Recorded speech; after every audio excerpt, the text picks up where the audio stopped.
The site of the memorial and the site of the closed portion of the base where we hope to have this visitor center is part of the city of Concord.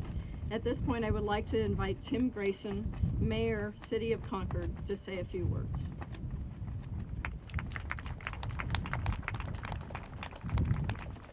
Thank you, Sue, and I just want to state many things have already been said that are, I concur, Congressman DeSania, your comments, and much has been said about the history and what took place back here on July 17th, 1944, and the lives that were given, or shall we say taken, in a very untimely manner, in a way that could most likely have been avoided.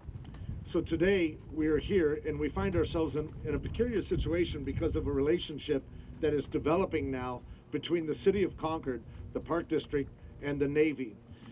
But before I go to that part of it, the loss of lives devastated our community as Concord. And no matter the date or the time, every life has mattered to some. It's unfortunate, though, that we as a nation have had to go through so many trying times to finally realize that it should be that all the living matter to all humanity.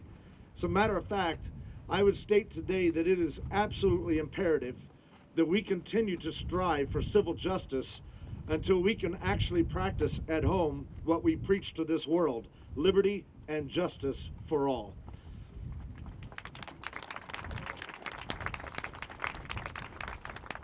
Those that have spent even just a moment at the Naval Weapons Station have been impacted by the rich culture that it comes with. As a matter of fact, I would like to give credit to Mr. John Kybel, working with the city of Concord on this book, Behind the Barbed Wire. It gives a tremendous amount of history, and I will source a bit of it today.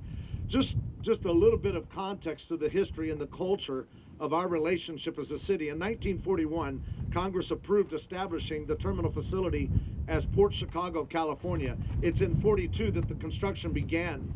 In 48, the military personnel were well on their way to becoming a part of our community. As a matter of fact, 982 attached to the magazine. 220 of those were residents in Concord, 190 on the station, and 170 in Port Chicago.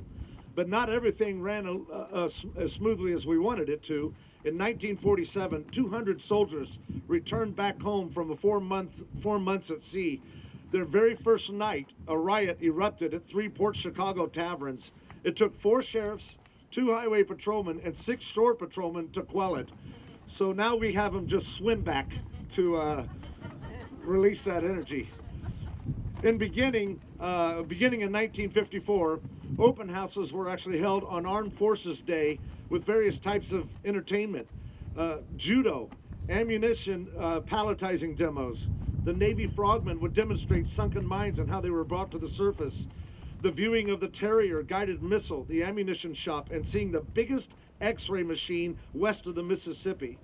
Along the way, the facility's name was actually changed from the U.S. Naval Magazine Port Chicago to Naval Ammunition Depot Concord.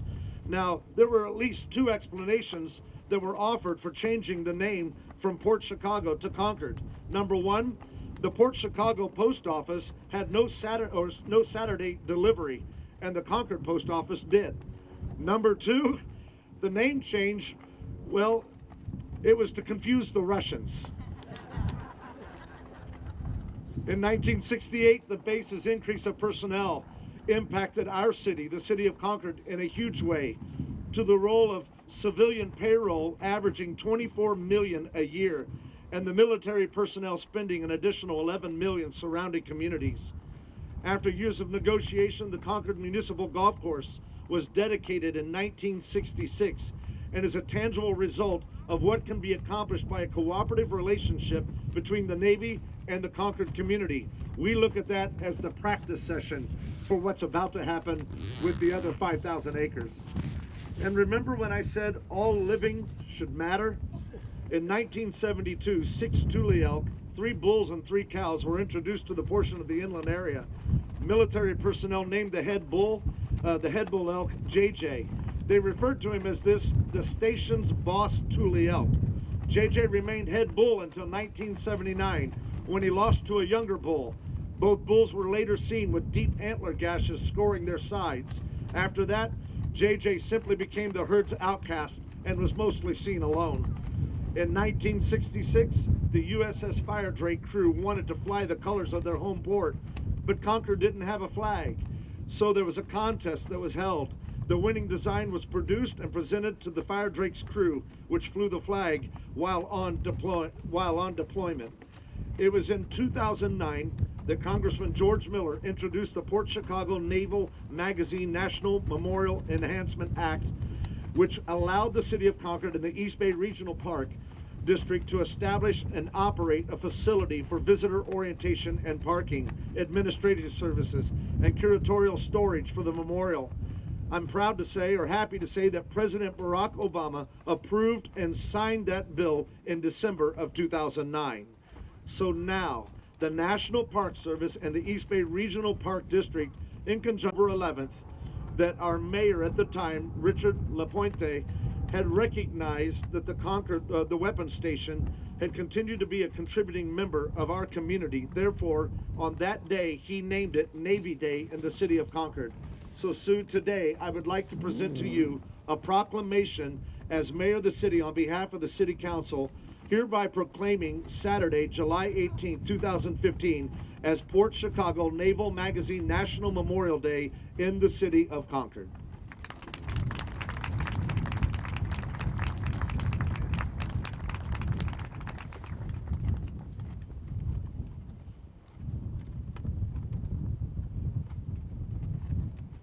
All right, thank you, Mayor Grayson.